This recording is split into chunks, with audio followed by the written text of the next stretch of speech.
I'm gonna review the Burbs, and I'm not gonna stop until I find a dead body.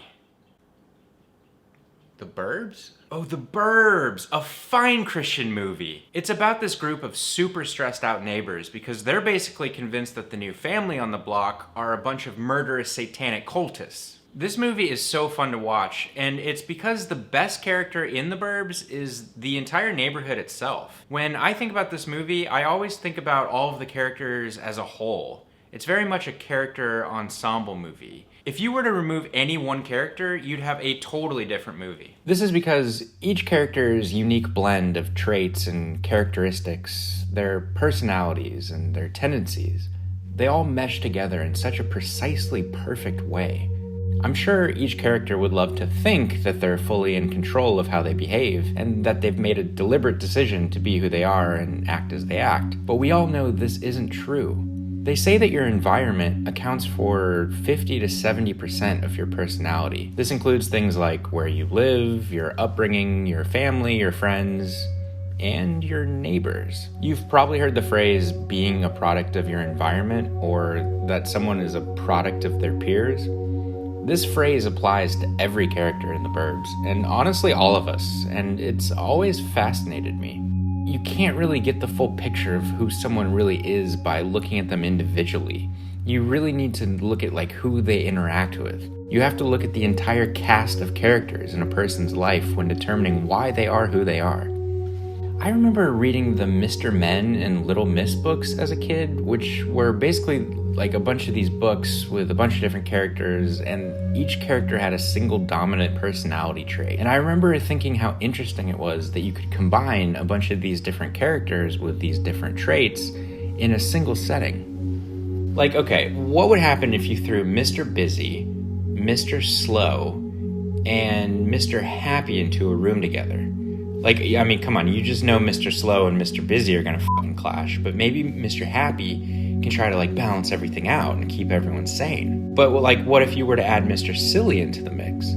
Would that add just enough unpredictability to push everybody over the edge? It's just so fascinating to me to think about how the same situation can play out so differently depending on the exact combination of people present at the time. And this is why I love ensembles in pop culture so much. If you like a character, you get to see so many different versions of that character depending on who they're with. You get to observe a mixing pot of radically different thoughts and desires, emotions that have to all somehow work well enough together without completely destroying the group as a whole. It's like that group of friends you had in high school. There were 5 of you and you all got along great. But if Steve wasn't there, the whole vibe was just kind of off. And maybe you eventually realize that you and Jim don't really mesh well outside of that group setting. But when you're all together, life is pretty good. But that's what it takes, everyone's unique blend of characteristics coming together as a whole. Now, I don't know about you, but I haven't left my apartment in about 2 weeks, I think. It's been a year. It's been a year. And when you start to stay inside for too long, there's only 2 places you can really look. Inside yourself or outside your window. And when the cast of the Burbs start doing just that, they don't really like what they find. Walter's dog just took a dump on Rumsfield's lawn again. Good, honey. Maybe they do. So this is Ray Peterson. He's the straight man. The neighborhood looks up to him. He's not the most reliable guy, but he's trying to do the right thing and work with everyone for the sake of the greater good. Art Weingartner, Ray's best friend and sidekick. He's lovable, but kind of dim-witted. He's always trying to get Ray to go in with him on some half-baked scheme. His schemes may be half-baked, but the dinner that he just stole from your oven is fully baked. Mark Rumsfield. He goes by Rumsfield. He's badass, but a little bit washed up. He's ex-military and desperately wants to relive his glory days. But still, he doesn't take no shit from anyone. If there's a problem, he's gonna go in guns blazing, figuratively and literally. Ricky Butler. He's the cool kid on the block. He views the neighborhood as the reality show that it is, and it's all unfolding right before his eyes. He totally gets that his cul-de-sac offers a unique chance to observe all sorts of different characters interact with each other. Carol Peterson, she's Ray's wife. She just wants to have a normal time with her family. Her tolerance for shenanigans is fairly low. When Ray starts to slip, she's there to try to bring him back. So what happens when you take these 5 characters and stick them in the suburbs next to a haunted house? Well, one of my favorite character ensembles of all time. Joe Dante has said that he considers this movie more of like a collection of performance pieces or character incidents, more than like an actual cohesive narrative. And I totally get what he means. That's how I view the movie as well. Whenever I think about this movie, I think of like a really surreal cartoon where anything can happen. The movie starts out with a shot of Earth from space, but damn, what happened here? It looks so dry. It looks like it's never rained ever. This is some post-apocalyptic Mad Max shit. But after zooming in a little bit, we do see some grass. There is grass left. We also see Ray Peterson hop out of bed, which pisses his wife off. She does the classic, honey, come back to bed type of thing. But he goes off to wander into the streets, which are so perfect. They're just like dimly lit by moonlight and a few lampposts. Like the vibe is so eerie. You can hear owls hooting and shit. And the neighbor's house is just an absolutely classic haunted house. Ray is trying to investigate some strange noises that he's been hearing coming from his neighbor's basement. He catches a silhouette of Rumsfeld lighting up a cigarette and watching him snoop around. It's clear right off the bat that nothing goes unnoticed in this spooky suburban neighborhood. The window is the TV, and the channel is whoever happens to be walking around. The next morning, Ray tells his wife about the strange noises coming from the creepy house next door. He's also pretty pissed off that since the new occupants, the Klopeks, moved in about a month ago, they haven't been maintaining the lawn at all. I love the box of Gremlin cereal sitting on the counter. Joe Dante, the director, he also directed the Gremlins movies. Carol does not want to hear Ray complain, especially considering that Ray just started a week-long vacation but has no plans to go anywhere or do anything except get paranoid. She really wants him to just take the family to the lake and get away from the neighborhood for a bit. This is what I need, Carol. I need this. And you'll see, at the end of the week, I'll be a brand new human being. I mean, I don't blame Ray one bit for just wanting to chill out and relax, but we start to see why Carol would maybe encourage a little getaway, because soon they notice Art with a gun in their backyard. But he's really quickly distracted when he realizes Ray and his family might be eating breakfast. Hey, hi, Ray. Hey, what are you guys eating in there? I love how amazed Art is that his neighbors are just, having breakfast during the morning. I need to try that. I need to just go up to my neighbors at like 8 in the morning and just be like, hey, what are you guys eating in there? Hey, what is this breakfast? Hey, what are you guys eating in there? Are you guys eating? Are you guys eating in there? It seems to work for Art, because next we see him eating breakfast and getting seconds. That looks good. So sloppy and syrupy. He explains that his wife is out of town, so it's gonna be a big week for the Bachelor King. And after ransacking the fridge and pulling out some ribs and a pineapple, because, it's breakfast time, Art agrees with Ray that the new neighbors might be trouble. I mean, come on, let's face it. These Klopeks are strange. I've been watching that house ever since they moved in. No one goes in, no one comes out. No one's even seen the Klopeks yet, except for Ray's son Dave, who spotted them in the backyard digging. Kind of like grave diggers? Maybe.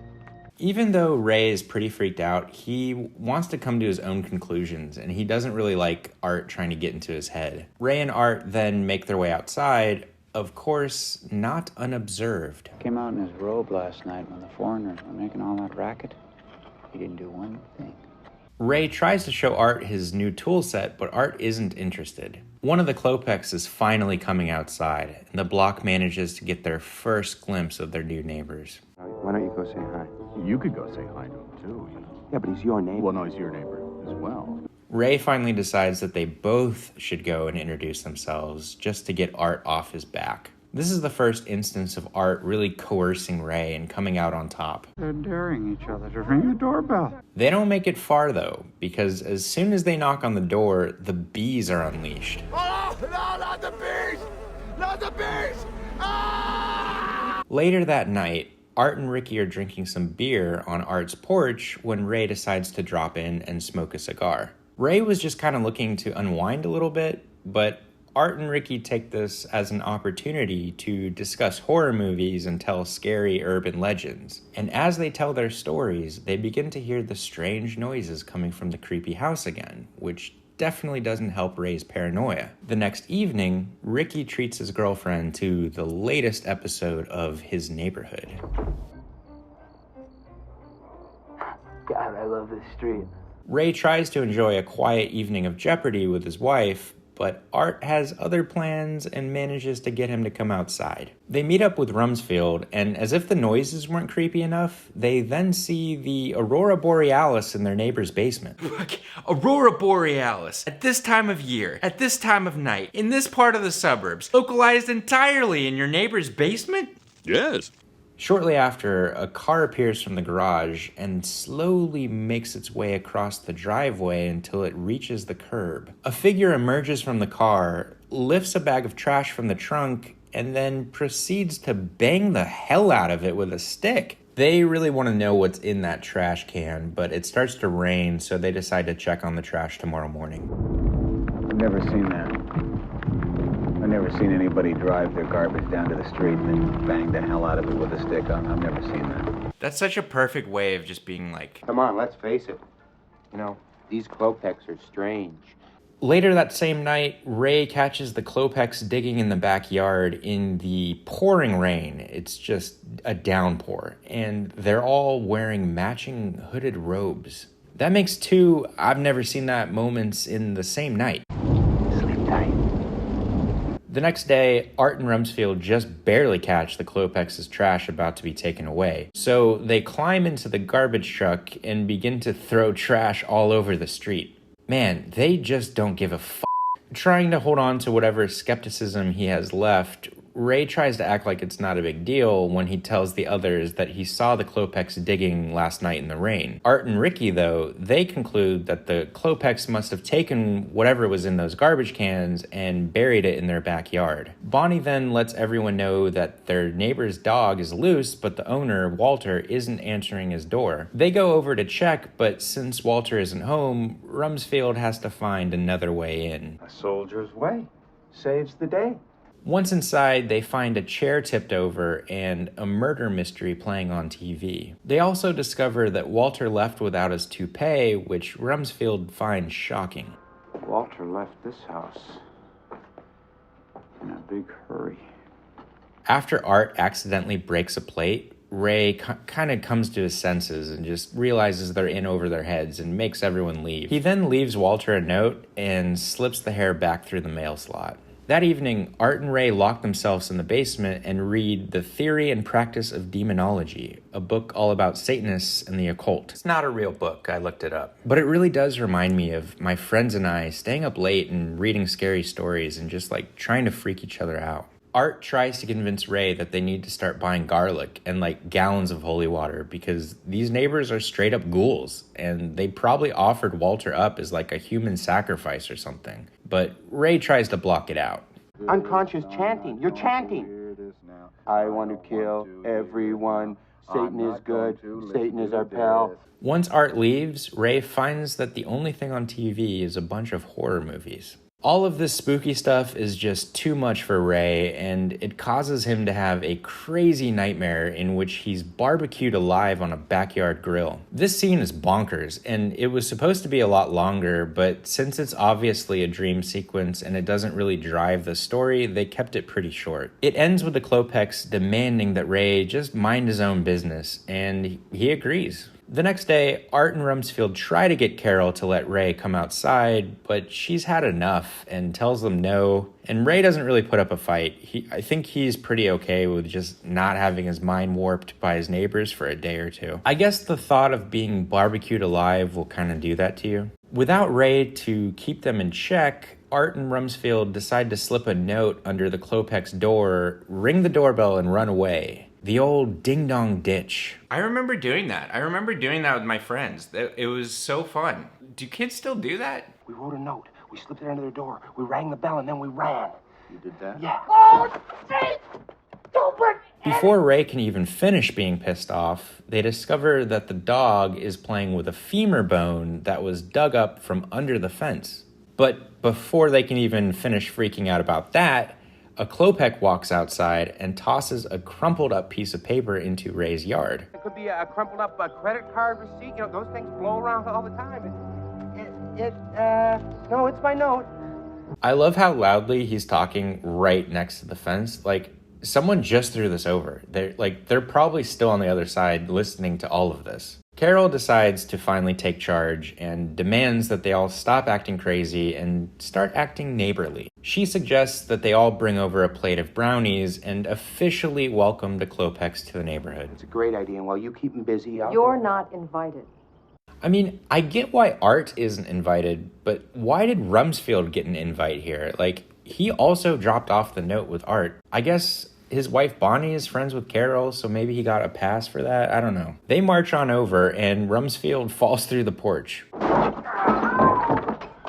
go the goddamn brownies. A man named Hans opens the door, and they totally just walk in without actually being invited in. They immediately just start walking everywhere, like through the living room. I mean, like, it's pretty awesome, actually, considering how tame Carol and Bonnie made it seem like they'd act. But here they are just walking around like they own the place. Meanwhile, Rumsfeld pretty quickly makes it clear that he's not gonna around. Hans. Oh, a fine Christian name. Hans Christian Andersen. What are you, Catholic? Oh, is this the done? A second Klopek by the name of Ruben emerges, and this guy's played by brother Theodore, who used to go on Letterman all the time, and he's super funny. And wait, hold on, can we see that clip again? Oh, is this the done? Bonnie, look, I mean, you can't just go around opening up doors in a stranger's house. This is the first time you've ever stepped foot in this house.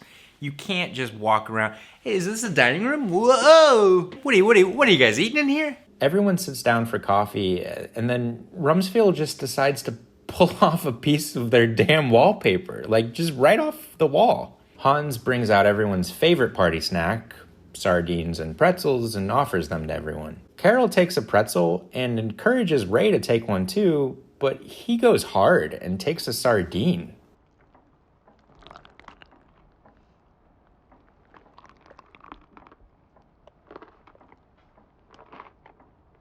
A shadowy figure emerges from the basement who turns out to be the third and final Klopek.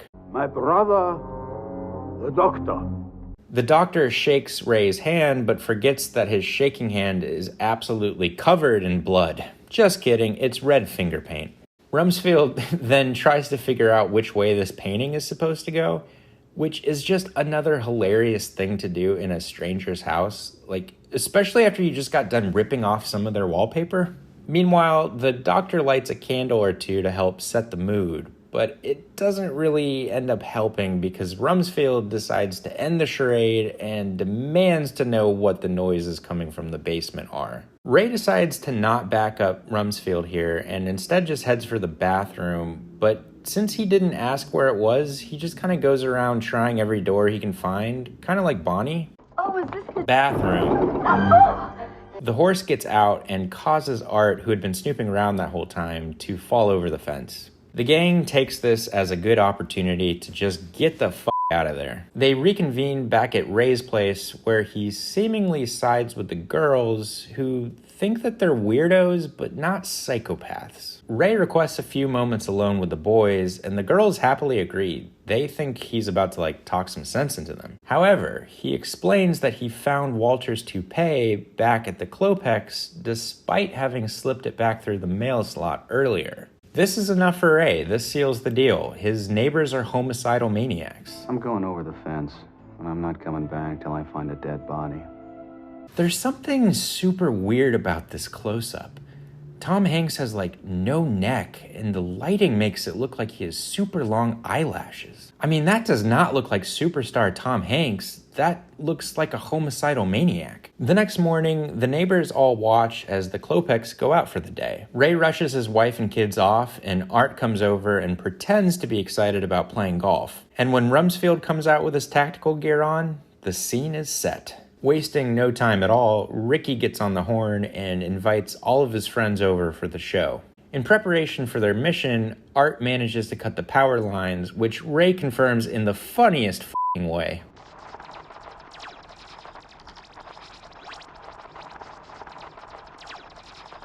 Rumsfeld sets up shop on the roof while Art and Ray head to the backyard and start digging. They dig a few holes but don't really find anything, so they decide to check the house while Rumsfeld continues to keep a lookout. After forcing their way in, they make their way down into the cobweb and rat-infested basement as the crowd continues to grow over at Ricky's. Get out of my yard!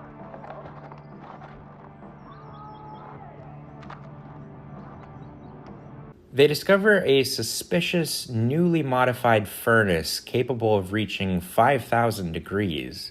They turn it on, and the noise startles everyone, and Rumsfeld falls off the roof, which the crowd loves.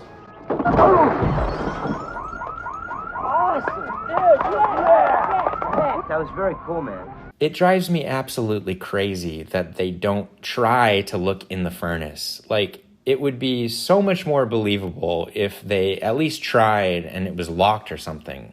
But they don't even try, and instead they discover some loose dirt and decide that the Klopeks must be burning bodies in the furnace, but burying them in front of it. So they begin to dig. Rumsfeld is then caught slipping because he doesn't notice the Klopeks come back and discover that the lights are on and just quietly retreat. He does, however, spot Walter coming back home in one piece. He tries to alert Ray, but the message is not heard. Guess who's not in the basement? Walter! The Klopeks then come back with coppers just as Ray hits a gas line, causing the whole house to explode. I hit the gas line! I run! Get out of here! We hit a pipe! There's all kinds of gas! It's gonna move! 811, the national 3-digit number to call before you dig. Thanks for calling 811. How can I help you? Hi, yeah, I was thinking about digging a 6-foot hole in my neighbor's basement. I'm hoping to find a couple dead bodies. Okay, what state and county is the work going to be in? A smoking Ray comes staggering out just as the house fully collapses. Carol manages to come home just in time to see the aftermath of everything that just happened. Now, fair warning, after about this point on, nothing really makes sense at all. Joe Dante has said that this was not his favorite ending, but more of a compromise with the studio just in order to get it made.